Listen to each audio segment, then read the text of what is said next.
Hi guys! In this video, ituturo ko sa inyo step by step on how to order GCash Visa card.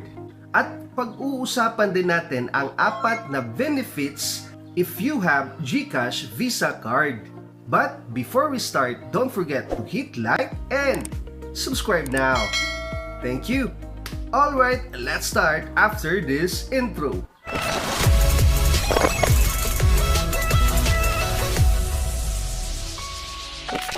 Alright, so before ka mag-order ng GCash Visa card is i-check mo muna if available ba ito sa iyong location or sa area mo. So, ilalagay ko ang link nito sa description or sa comment section. So, let's start. So, punta ka na sa iyong GCash account. Siyempre, enter mo ang iyong MPIN. Okay, so para maka-order na tayo ng GCash Visa card, actually pwede mo i-click directly itong cards guys, okay? Pero just in case na wala ito sa iyo guys, so ang i-click mo is ang profile, okay? Dito sa ibaba. Click profile. And before ka maka-order ng GCash Visa card, is dapat naka-fully verified ang iyong GCash account. Then, pag okay na, so pindutin mo na itong My Linked Accounts. And once you're here, so i-click mo itong GCash card. Ayan, so mapupunta ka na dito. Ang GCash mo, may card na.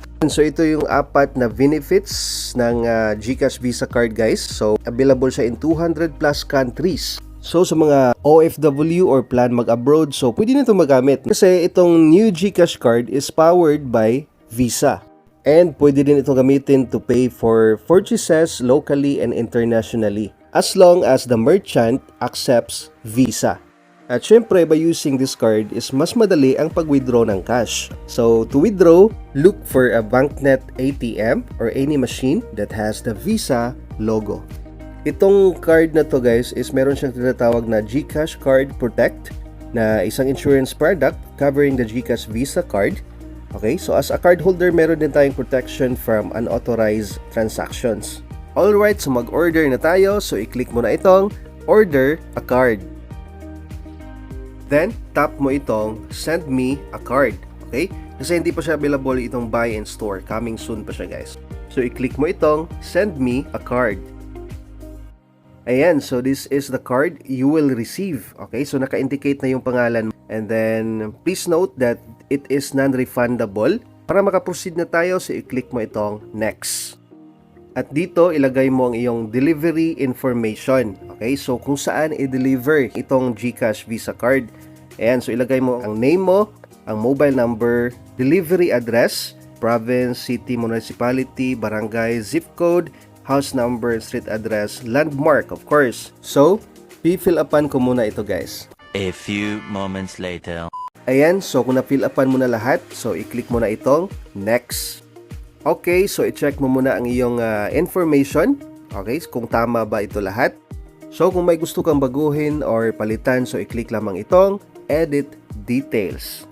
So ito yung babayaran mo. Ang GCash card is worth 185 pesos.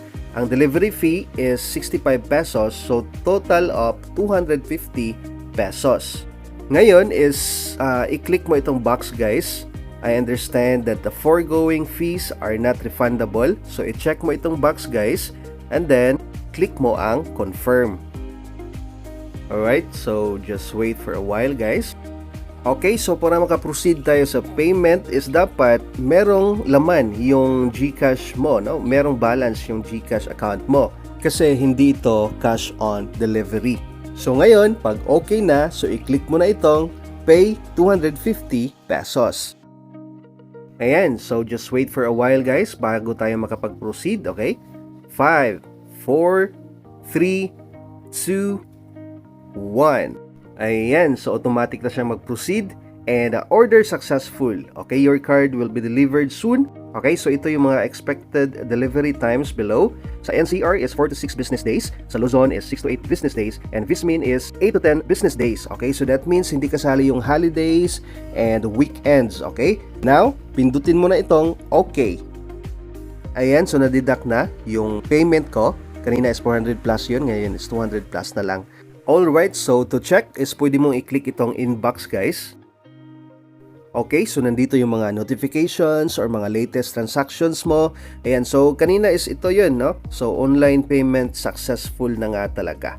So, ganyan lang kadali guys ang pag-order ng GCash Visa Card.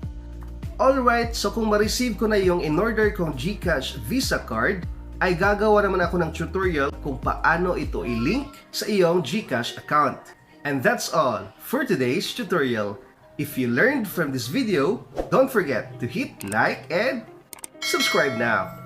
If you want to learn more about GCash, just click the video on the screen. Alright, thanks for watching. God bless and enjoy life.